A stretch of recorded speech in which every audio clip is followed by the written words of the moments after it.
नमस्कार विद्यार्थियों, हम रीतिकाल के कवियों के विषय में पढ़ रहे थे और हम एक रीतिबद्ध और रीतिसिद्ध कवि के बारे में चर्चा कर चुके थे। हमने रीतिसिद्ध में बिहारी जी के बारे में पढ़ा था और रीतिबद्ध में हमने केशवदास जी के बारे में पढ़ा था।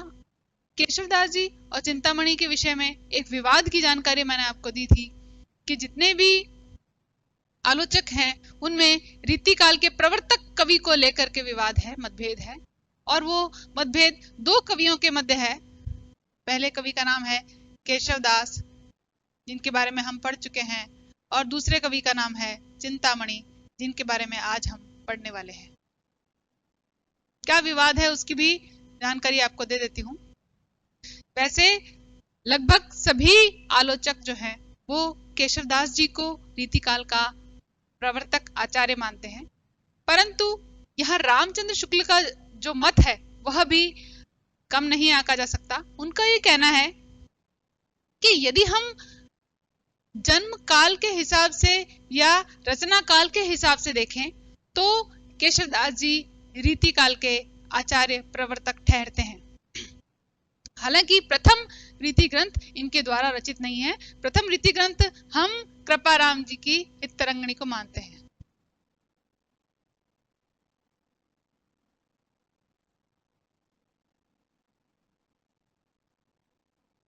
परंतु उनमें रीति तत्व कम होने के कारण उनको हम प्रवर्तक नहीं मान सकते, और इसलिए भी नहीं माना जा सकता क्योंकि उनके बाद जो परंपरा चली वो रीति परंपरा नहीं चली। ठीक है, बात करते हैं केशवदास जी की रचना के तरीके को, यानी रचना की रीति को देखते हुए क्या तरीका था, क्या मार्ग था, क्या शैली थी, क्या परिपाटी थी, के लक्षण ग्रंथों को आधार मान करके काव्य रचना की जाती थी। यानी आधार क्या होता था? काव्यांग, और काव्यांग को आधार मानकर जो रचना होती थी वह ग्रंथ क्या कहलाते थे? लक्षण ग्रंथ। लक्षण ग्रंथ क्यों कहलाते? इसका भी अर्थ समझ लीजिए। हम रीति ग्रंथ इन्हें ही रीति ग्रंथ कहते हैं और इन्हें ही लक्षण ग्रंथ कहते हैं, क्योंकि इनमें जितने भी काव्यांग हैं, चाहे वो रस है, छंद है, अलंकार है, नैक नैक अभेद है, रीति है, काव्य गुण है, काव्य दोष है, ये सभी काव्यांग कहलाते हैं। जितने भी काव्यांग थे उन काव्यांगों के लक्षणों के आधार पर या तो पहले लक्षण दिए गए और बाद में उदाहरण समझाया गया, और या फिर पहले उदाहरण दिया गया और बाद में लक्षण स्वरूप में उस काव्यांग की या कविता की रचना की गई। तो इस दृष्टि को अगर अपन ध्यान में दें, इस शैली को यदि अपन ध्यान में रखें, तो केशवदास जी प्रथम आचार्य यानी प्रवर्तक आचार्य ठहरते हैं। परंतु शुक्ल जी का यहाँ पर कहना है कि शुक्ल जी क्योंकि इन्हें भक्ति काल की अंतिम सीमा पर रखते हैं, यानी केशवदास जी को उन्होंने रीतिकाल में नहीं भक्ति काल में स्थान दिया। परंतु उनका यह भी कहना है साथ में कि चिंतामणि को क्यों माना जाए? चिंतामणि जी को इसलिए माना जाए क्योंकि इनके काव्य रचना के 50 वर्षों तक कोई भी इस तरीके का ग्रंथ नहीं रचा गया। यानी वो जो परंपरा थी लक्षण ग्रंथों की, वो केशवदास जी के बाद 50 वर्षों तक थमी रही, उस तरह की काव्य रचना नहीं हुई। परंतु जब हम चिंतामणि जी का समय देखते हैं, चिंतामणि का समय देखते हैं, तो इनके बाद ही लक्षण ग्रंथों की अजस्त्र धारा चल पड़ी, यानी कि लगातार उस तरह के, उस शैली के बहुत सारे ग्रंथों की रचना हुई। इसलिए हम प्रवर्तक रूप में चिंतामणि को रख सकते हैं। परंतु आपको बता दूं, यह मत केवल और केवल रामचंद्र शुक्ल जी का ही है, बाकी समस्त आचार्य इनसे सहमत नहीं है। तो परीक्षा में यदि इस तरह का सवाल आता है कि रामचंद्र शुक्ल जी रीतिकाल के प्रवर्तक किन्हें मानते हैं, तो आपका उत्तर होना चाहिए चिंतामणि। और यदि सामान्य रूप से ये प्रश्न आता है कि रीतिकाल का प्रवर्तक आचार्य किन्हें माना जाता है, तो आपका उत्तर होना चाहिए केशवदास। ये एक तरह का विवाद था, और अक्सर विवादों पर प्रश्न आते हैं प्रतियोगी परीक्षाओं में भी और स्नातक स्तर की परीक्षाओं में भी, तो आपका यहाँ पर ध्यान होना चाहिए। अब बात करते हैं चिंतामणि जी की, और इनके जन्म, इनकी रचना काल, इनकी कृतियों के नाम, उनके आधार क्या क्या रहे, उन सभी में बात करते हैं। 3 कवि आचार्य इस समय सगे भाई थे जो काव्य रचना कर रहे थे। यदि हम इनकी पारिवारिक पृष्ठभूमि को देखें तो भाई तो 4 हैं, चिंतामणि, भूषण, मतीराम और जटाशंकर या नीलकंठ, 2 नाम मिलते हैं। तो भाई तो 4 हैं, लेकिन काव्य रचना में नाम 3 ही आते हैं। पहला नाम है चिंतामणि स्वयं, दूसरे है भूषण, तीसरे भाई हैं इनके मतीराम, बहुत ही प्रसिद्धि पाई तीनों ने ही। चौथे भाई हैं जटाशंकर, या कहीं इनका नाम मिलता है नीलकंठ। इन दोनों का कोई काव्य जीवन नहीं है, इनकी कोई कवित्व जीवन के बारे में कोई जानकारी नहीं मिलती है, इनकी किसी रचना का कहीं उल्लेख नहीं मिलता है, इसलिए हम इनके बारे में नहीं पढ़ते हैं। लेकिन ये 3 भाई तीनों ही रीतिकाल में अपनी अहम भूमिका निभाते हैं, और तीनों का कवित्व जीवन के बारे में बहुत सारे प्रश्न स्नातक स्तर पर भी और आगे की प्रतियोगी परीक्षाओं में भी पूछे जाते हैं। तो तीनों को ही पढ़ेंगे हम शुरू चिंतामणि से कर रहे हैं। इन्होंने कई जगह इनका एक दूसरा नाम भी मिलता है, मणिमाल। तो कभी ऐसा बिरला सवाल आ जाए परीक्षा में, क्योंकि प्रतियोगी परीक्षाओं में ऐसे बिरले सवाल ही आते हैं, तो मणिमाल से भी इन्होंने कुछ कविताओं की रचना करी है, कुछ काव्य रचना इन्होंने खुद, जहां पर इन्होंने अपना नाम चिंतामणि नहीं मणिमाल बताया है। तो कुछ एक चीज कॉमन है दोनों के नाम से, तो आपके लिए याद करना बड़ा ही सहज हो जाएगा। तो हम इस तरीके से इसको याद कर सकते हैं। अब आते हैं जन्म काल की तरफ। जन्म था 1609 ईस्वी। अब हम बात संवत की नहीं करेंगे, क्योंकि आपको पता होगा कि संवत और ईस्वी सन में 57 साल का फर्क है। तो आप कोई भी चीज याद करें, यदि आप रामचंद्र शुक्ल द्वारा रचित पुस्तक हिंदी साहित्य का इतिहास पढ़ेंगे, तो उसमें जितने भी तारीखें या जितने भी वर्षों के अंक दिए गए हैं, वो सभी विक्रम संवत में दिए गए हैं। तो उन्हें याद करने में कभी कभी आपको गड़बड़ हो जाती है, तो आप उनको ईस्वी में बदल करके फिर ही याद करें, ताकि याद करने में कठिनाई ना हो। क्योंकि कुछ लोगों को अंक जो है वो चित्रात्मक रूप में याद रहते हैं, और चित्रात्मक रूप में जब याद रहते हैं तो हम पीछे की इकाई ईस्वी सन है या विक्रम संवत है भूल जाते हैं। तो थोड़ा सा आपको सावधान रहना होगा। तीनों ही भाइयों का जन्म जो है तिकवापुर नाम की जगह, जो कि कानपुर में स्थित है, वहां पर हुआ। और तीनों ही काव्य जीवन में या कवित्व जीवन में अपना एक श्रेष्ठ स्थान रीतिकाल में बनाते हैं। जैसे चिंतामणि और मतीराम का यदि हम नाम लेते हैं, तो ये दोनों ही रीतिबद्ध श्रेणी में और रस सिद्ध अलंकार सिद्ध कवियों के रूप में जाने जाते हैं। और यदि भूषण का नाम लेते हैं, तो ये रीतिबद्ध श्रेणी में तो हैं, परंतु इनका नाम वीर रसात्मक कवि के रूप में जाना जाता है। तो तीनों की अपनी अपनी अलग अलग विशेषताएं हैं, तीनों का आपस में मिलाइएगा नहीं। तीनों रीतिबद्ध श्रेणी में है, लेकिन भूषण का नाम जो है वो हम वीर रस के लिए याद रखते हैं। भूषण, सूदन और लाल, ये 3 कवि ऐसे हुए जिन्होंने रीति काल में वीर रस पर लिखा। शेष सभी रीतिबद्ध कवि जो हैं वो अलंकार, रस, गुण दोष, नायक नायिका भेद इत्यादि पे ही लिखते पाए गए।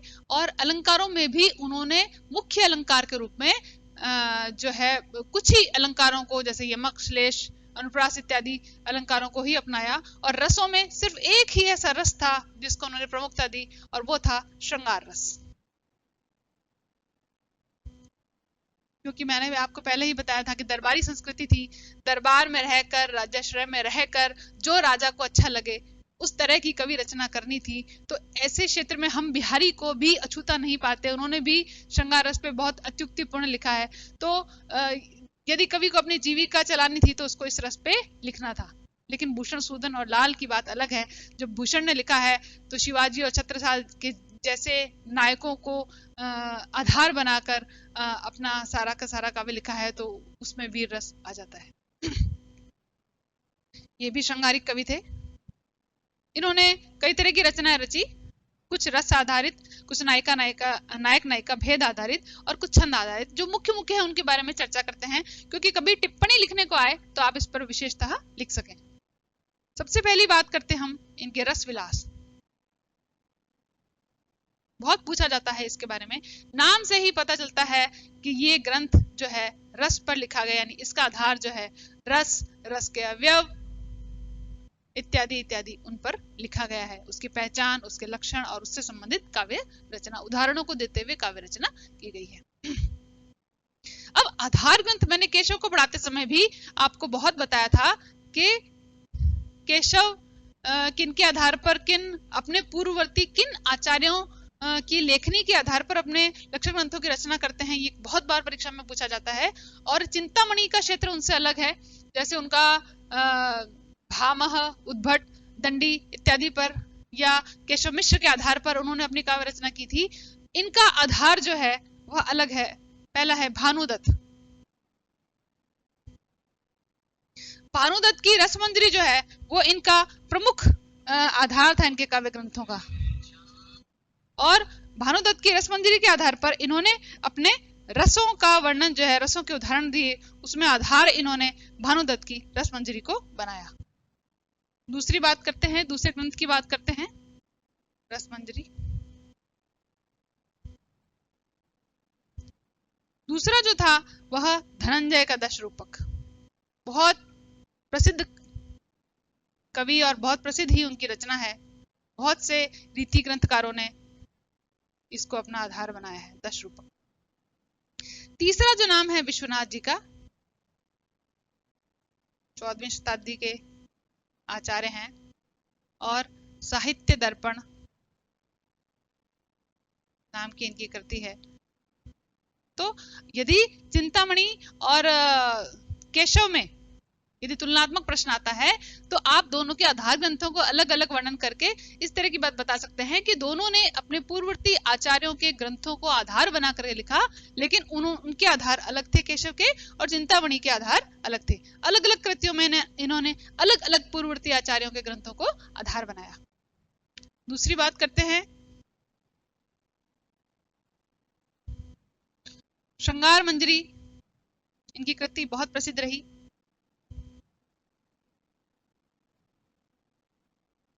श्रृंगार मंजरी जो कि नायक नायिका का भेद है।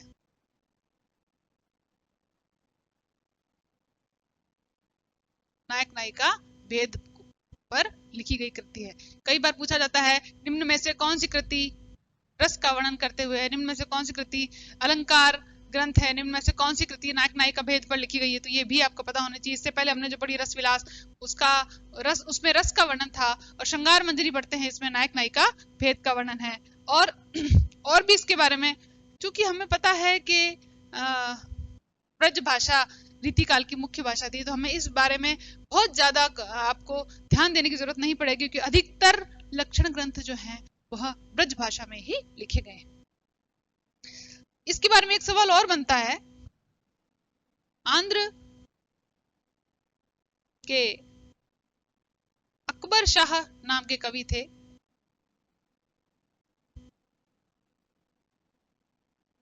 आंध्र प्रदेश के रहने वाले, इन्होंने श्रृंगार मंजरी का अनुवाद भी किया था। पूछा जाता है बहुत बार ये सवाल, तो आपको पता होना चाहिए, क्योंकि ये नाम आपका सुना नहीं है इसलिए मैंने लिख दिया। आंध्र के अकबर शाह नाम के कवि थे, इन्होंने इस श्रृंगार मंजरी का अनुवाद भी किया है। अब तीसरी जो प्रमुख कृति जो बहुत पूछी गई है वह है छंद विचार पिंगल। कहीं इसका नाम छंद विचार पिंगल मिलेगा और कहीं इसका नाम छंद विचार ही मिलता है। इस छंद विचार पिंगल जो है, इसमें आश्रयदाता के बारे में बहुत ज्यादा पूछा जाता है। नागपुर के सूर्यवंशी राजा मकरंद शाह भोंसला थे, नागपुर के रहने वाले थे। दूसरी बात सूर्यवंशी थे, और तीसरी बात इनका नाम प्रमुख था, वह था भोंसला मकरंद शाह। रीतिकाल में जो है वह आश्रयदाताओं के बारे में बहुत ज्यादा पूछा जाता है। ये इनके आश्रयदाता थे, इस समय चिंतामणि के आश्रयदाता थे, यानी इनके आश्रय में रह करके इन्होंने इस ग्रंथ की रचना की। तो सवाल बनता है कि मकरंद शाह भोंसला के आश्रयत्व में रह करके चिंतामणि द्वारा किस ग्रंथ की रचना की गई, तो आपको पता होना चाहिए। दूसरी बात यह है कि ये कृष्ण चरित है, यानी कृष्ण को आधार बना करके छंदों का, विभिन्न छंदों का इन्होंने निर्माण किया है, उसके लक्षण दिए हैं और उसके उदाहरण प्रस्तुत किए हैं। अगली जो कृति जो आरपीएससी के परीक्षाओं में सर्वाधिक बार पूछी जाती है वह है कवि कुल कल्पतरु। कवि कुल कल्पतरु। 5 से 6 बार मैंने इस सवाल को देख लिया है आरपीएससी के पेपर्स में, जहां उन्होंने इस रचना के बारे में बहुत सारे सवाल पूछे हैं। सबसे पहले तो इसका रचना काल ही पूछा जाता है। 1650 में इसे रचा गया। 1650 ईस्वी में इस ग्रंथ की रचना होती है। इसके अलावा इसके आधार ग्रंथ बहुत बार पूछे गए हैं और ये चिंतामणि की सबसे प्रसिद्ध कृति है, इसलिए इसके बारे में थोड़ा सा डिटेल में अपन पढ़ लेते हैं। सबसे पहले तो मैं बता दूं कि इसके आधार ग्रंथ क्या है। अलग अलग कृतियों के अलग अलग आधार ग्रंथ आपको याद करने पड़ेंगे।